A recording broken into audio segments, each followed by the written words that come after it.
The darkest things don't always hide in the shadows. Sometimes they hide behind a child's innocent smile. Nightmares don't always wait for sleep. Sometimes they grow silently, in broad daylight, in the middle of a schoolyard, in the games we all thought were harmless. Some children are born with vivid imaginations. Some are mischievous, curious, a little odd, and then there are children like Sammy. He wasn't violent, he wasn't rebellious, he wasn't even lonely. He was quiet, ordinary, blending in among the crowd with wide eyes and a soft voice. But something about him sent a chill down people's spines, though no one could ever say exactly why. It all began with an old book, a silly little story, and a worm. Just a schoolyard dare, a harmless prank, right? But maybe it wasn't just a prank, because sometimes the most terrifying behaviors don't start with cruelty. They begin with innocent curiosity. When a child starts to think, the taste of blood is sweet. When the sound of bones snapping becomes more beautiful than music. When hunger stops craving food and starts craving things that are still alive. This is the story of Sammy, a seemingly ordinary boy who was quietly feeding a darkness no one could see. A story that makes you question, do you really know the child living right next door? Join us as we trace the path from a tiny worm to the chilling secrets behind a child's smile.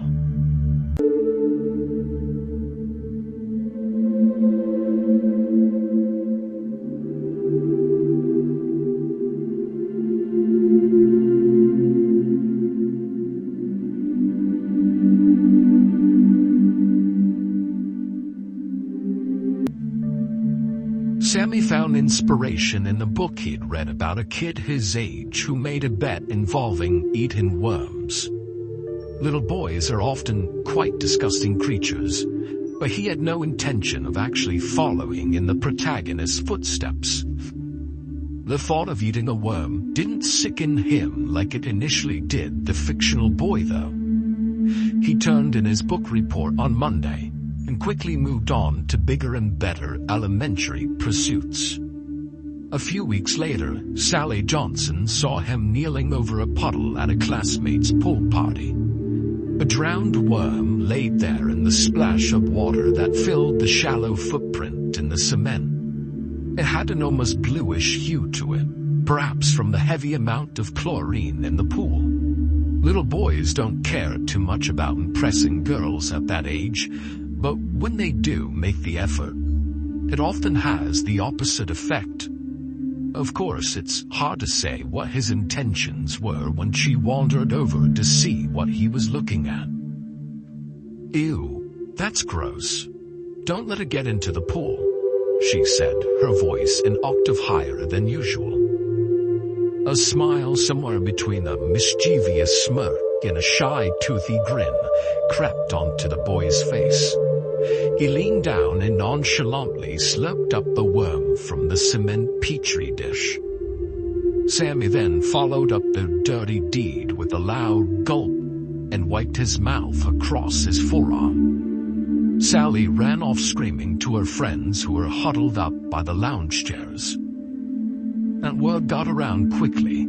By the end of lunch period that Monday, he had earned 75 cents and 2 garbage pail kids for drinking a lumpy, curdled concoction. The boys at his lunch table crowded around him with mixed amounts of disbelief, disgust, and pre-adolescent respect printed on their faces. Sammy's popularity skyrocketed that day, but he soon discovered it was hard work keeping his new friends interested. Over the next few days, all the boys and even a few girls in his class watched him eat a couple of juicy worms, a beetle, and a slug. The children's interest peaked, and then began an inevitable decline when he ate a Salisbury steak that severely broke all the conventions of the 5-second rule. He had drummed up nearly $3 in dare money and a few knickknacks before the novelty of his act had finally faded. His fellow classmates returned to their games of hopscotch, kickball, and foursquare. Sammy scrambled to find something else to draw them back. He knew he needed to up the ante, so he scoured the playground for something delectable and shocking. He was so anxious to get everybody's eyes on him again that he failed to think about the possible consequences of his next move. Sometime later, Sammy shot out of his mother's car, kicked open the backyard gate, and clambered up into his treehouse. Tears began to stream down his face as he paced back and forth in the rickety old fort. It had been the domain of his father and uncle many years before he was able to scale the ladder and enter the dark and dusty space.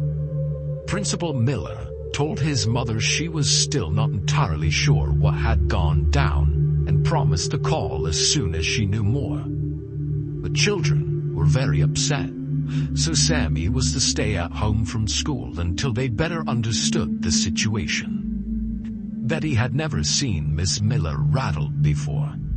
There were rumors she had been a nun for many years before entering into the public education. Betty figured anything that could make an old battle axe like her flinch had to be bad. His mother, looking flustered and older than her 37 years, walked into the backyard after her son. "You come down here right this instant. Explain to me what the hell happened at school. The principal says you ate a rat." It seemed too absurd to her to be true. "I didn't hear that right, did I?" she asked pleadingly. Sammy stuck his head out of the only window and yelled down, "It wasn't a rat. They're lying. They're all lying." His mother let out a sigh of relief. "Oh, thank God. Well, if it's just a misunderstanding, then it's just a baby bird. It didn't have feathers or nothing. It's gonna die soon anyway," he exclaimed between sniffles. The look that sprang to his mother's face startled him for a split second. He had never seen her look at him like that before. There was the same look of utter disgust everyone at school had leveled at him when they heard what he had done. The kids who actually witnessed the act, well, one of them anyway, puked when they heard the hollow bones of the baby robin crunching between its teeth. Now the shock of Sammy's words unsettled Betty Dawson. She turned away from her son and awkwardly wandered a few paces towards the patio. The voice of reason in her head reminded her that she'd never fully understand little boys, or grown men for that matter. This was just another one of her son's weird faces, and he had eventually moved past it. She took a deep breath and tried to think of a way to handle the situation. And Betty made a move to turn back to her son, but threw her arms up in defeat instead. Just stay up there until your father gets home. I can't even." The bewildered little boy watched his mother retreat into the house without another word or even a glance in his direction. And as soon as she was out of sight, his sniffling and sobs turned into flat-out bawling.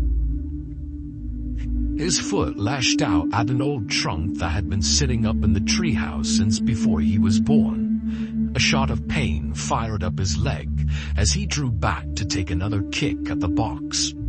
He spun around and connected with the south wall instead. A loose plank gave a little, and then kicked back, knocking him on his ass. Sammy rolled onto his side in pain, wiped a stream of snot from his face, and then lay there like a quivering lump for the next few hours. His father didn't come home until well after dinner time, despite Betty calling his office several times. "Your son did such a horrible thing in school today, and he needs a father to set him straight." A sudden flood of car lights washing over the backyard brought the boy to his feet. He looked towards the driveway and saw his father coming around the car towards the treehouse. Sammy climbed down hesitantly when his father called up to him. "Hey, kiddo, I hear you went without dinner tonight." Sammy picked at the dried snot on his upper lip. "Yeah, Daddy. I got sent home early from school today, but I didn't do anything wrong. They all lied." Gary picked his son off the ladder and set him on his feet. He squatted down before his son. Yeah, well, we'll talk more about that tomorrow. They'll get washed up and I'll come and tuck you in shortly. He stood up and tousled Sammy's hair. All right, kiddo, off you go. Sammy brightened up a bit and rushed toward the house. Gary couldn't fathom what had everyone so upset. But he would soon find out. A little while later, Sammy laid in bed and listened to his parents angrily muttering back and forth. He was certain they were arguing about him. He didn't get what the big deal was. There were plenty of things people ate that he didn't like, but that didn't bother him. The decision to keep his snacking to himself from now on formed while he was brushing his teeth. Of course he was going to try new things. He felt like a dauntless explorer cutting his way through a dense jungle in search of an ancient city, and he was excited to see what was up ahead. He was actually disappointed everyone reacted so badly, less because they were disgusted by him and more so because they distracted him from properly savoring the delicious little morsel. The taste had been so much better than he had expected, but it was the squishy yet crunchy texture that left him wanting more. It dawned on him as his eyelids began to feel heavy that it wasn't the attention of his classmates that he craved. He fell asleep to thoughts of what he'd try next. A little dab of saliva soaking into his pillowcase. The next couple of weeks taught Sammy a few valuable life lessons. People, especially children, can be very cruel. Some predilections are better kept secret, and most importantly, dead things tasted nowhere near as good as living things. Now bugs were easy enough to catch, but baby birds didn't just fall out of trees every day. He decided to branch out a bit when he found some old mouse traps in the garden shed. Those first few mice were tasty, but they didn't hit the spot like the baby robin had. Something seemed to be missing. He figured he just liked birds better than mice, until he discovered a live mouse caught in one of his traps. The excited little boy watched the frightened and pained creature as it twisted and turned, trying to pull its mangled tail free. He wondered, given enough time, if it would eventually chew off its tail to save itself. A thought intrigued him, sure, but he was too hungry to risk losing the squirming, squeaking morsel. He worried about the damage it might do to the inside of his mouth, so he took precautions to avoid that. The poor rodent squealed in pain as he snapped each of its limbs. The 4 snaps blended with its screeching to create a harmony that was better than any song Sammy had ever heard. He decided to go another route, but was glad to have discovered the wondrous melody. Instead of trying to chew it whole, he bit its head off with one quick, deliberate bite. He instantly praised himself for the spontaneous action as warm blood gushed over his tongue and trickled down his throat. The boy made a trip to the library the very next day and signed out some books on trapping live animals, being careful not to alert anyone to his activities, especially his parents. He scrounged around the garbage and garden shed for tools and materials. It wasn't long before he realized he had a knack, an almost instinctual ingenuity for building traps. Some time passed and Sam settled into his new reality. He kept to himself at school, played the part of the odd but good son, and delved further into his hobby in his free time. He eventually ventured beyond just eating bugs and rodents. Flyers of missing pets littered the small town. They weren't hard to miss, taped to storefront windows and stapled to telephone poles. He worried someone would eventually link them to the kid who once ate a bird, but he gave people too much credit. Sam learned that memories and attention spans tended to be quite short. Besides that, most people aren't willing to believe that depravity could live just around the corner. They're unwilling to pay attention to the sharp realities staring them in the face for fear of bursting their bubbles, leaving them naked and vulnerable in a cruel and unforgiving world. Sam hit that blind spot. The harmless and nerdy oddball that kept his head buried in his school books had everybody fooled. And when he got older, no one even batted an eye when he bought an old van. Their pedestrian minds considered the possibility of maybe a little pot smoking rolling out the windows, but never panic screams for help. He'd been working on it most of the summer and hoped to have it purring like a kitten by the fall. He was so looking forward to college, a whole new place where no one knew him. He could reinvent himself, shed the label of the weird kid that ate bugs, and meet new people.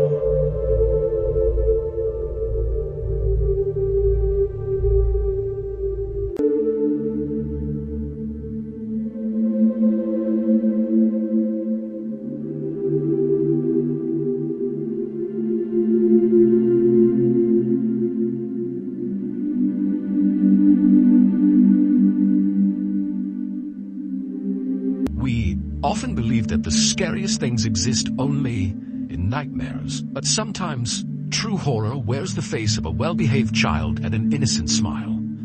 You'll never look at the children around you the same way again after hearing Sammy's story. And if you enjoy eerie, strange, and haunting tales like this, don't forget to like the video and subscribe to the channel so you won't miss any of the chilling stories to come. And make sure to turn on notifications so you'll be the first to uncover the next dark secret. Thank you for watching. And be careful, because sometimes the scariest thing is the one staring at you with the most innocent eyes.